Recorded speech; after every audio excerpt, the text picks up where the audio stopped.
شکر ہم خدا کی ذات کا، خدا کی ذات کا نیا پھر دن ہوا۔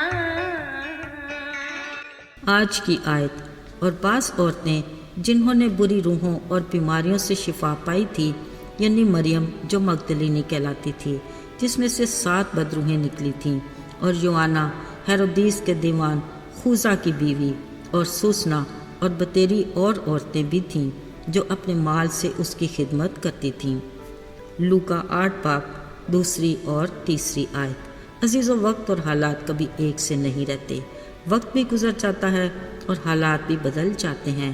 آج ایک بڑی کلیسیا کے سامنے کھڑے خدا کے خادم کے بارے میں کچھ ایسی ہی سوچ تھی۔ کبھی یہی خدا کا خادم کس قدر گمراہی کا شکار تھا۔ وہ ہر کام ایسا کرتا کہ اس کی بیوی ہمیشہ پریشانی کا شکار رہی، مگر اس دلیر اور بہادر عورت نے اپنے جد و جہد جاری رکھی۔ وہ دن رات آنسو بہا کر اپنے شوہر کے لیے خدا کے حضور دعائیں کرتی۔ اس کام میں اس کے چند عزیزوں اور دوستوں نے بھی اس کا ساتھ دیا۔ پھر ایک دن ساؤل کی طرح خدا اس کے شوہر پر ظاہر ہوا اور وہ حیرت انگیز طور پر تبدیل ہوا۔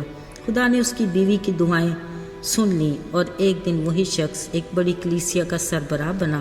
خدا نے اسے ایسا دلیر خادم بنایا کہ جب کبھی وہ لوگوں کو خدا کو شخصی نجات دہندہ قبول کرنے کو کہتا تو بہت سے لوگ اپنے گناہوں کا اقرار کر کے بپتسمہ لیتے اور حقیقی معنوں میں کلیسیا میں شامل ہو جاتے تھے۔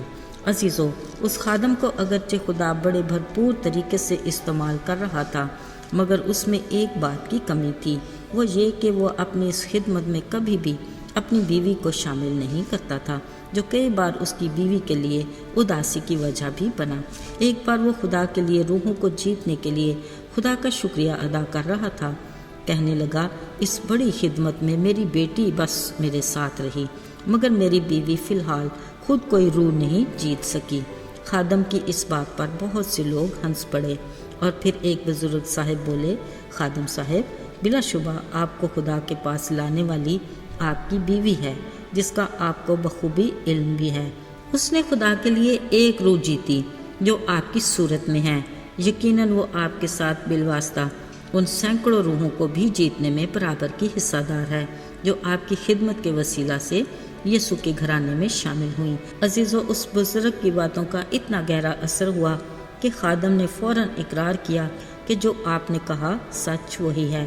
اگر میں خدا کے پاس نہ آتا تو میں اور بہت سوں کو اس کے پاس لانے کا وسیلہ بھی نہ بنتا۔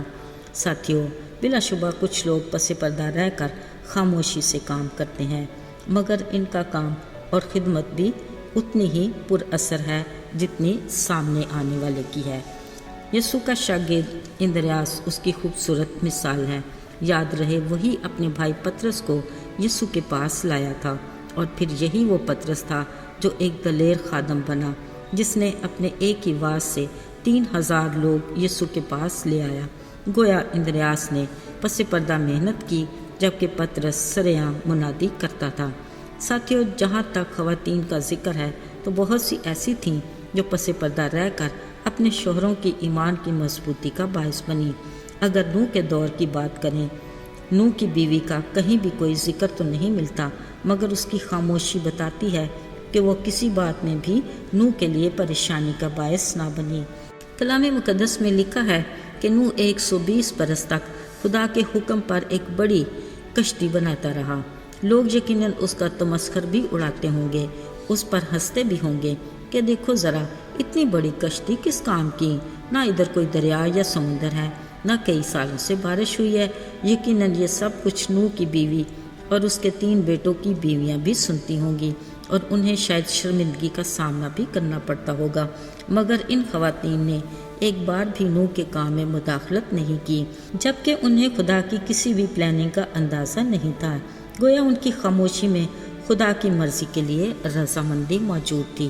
عزیزو، اسی طرح ایک اور بہادر اور دلیر خاتون نے بھی بڑی عقل مندی، پیار اور صبر سے اپنے شوہر جو بابل کا بادشاہ تھا اپنی قوم کو بچانے کے لیے جدوجہد کی۔ غالباً آپ کو بھی اندازہ ہو گیا ہوگا۔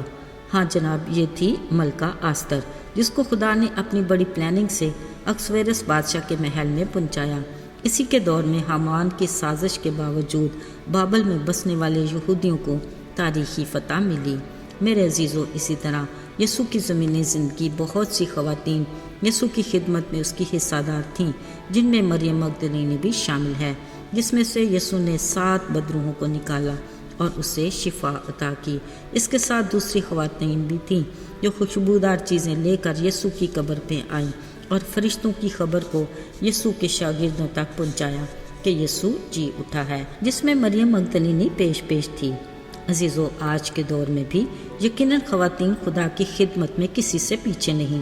بہت سی خواتین کلیسیائی کاموں میں اپنے کردار کو احسن طریقے سے سر انجام دے رہی ہیں، جو جوان لڑکیوں بہنوں کے لیے ایک اچھی مثال ہے۔ خداوند یقیناً آپ کو برکت دے گا۔ آئیے دعا کریں۔ اے قادر مطلق خدا، آج ہم خاص طور پر ان بہنوں بیٹیوں کو یاد کرتے ہیں جو تیرے حضور میں ہیں، جو کسی نہ کسی صورت میں تیری خدمت میں سرگرم عمل ہیں۔ انہیں بھرپور طریقے سے استعمال کرنا اور دوسروں کے لیے بابرکت بنانا، تاکہ تیرے نام کو جلال ملے۔ یسوع کے مبارک اور جلالی نام میں مانگتے ہیں، آمین۔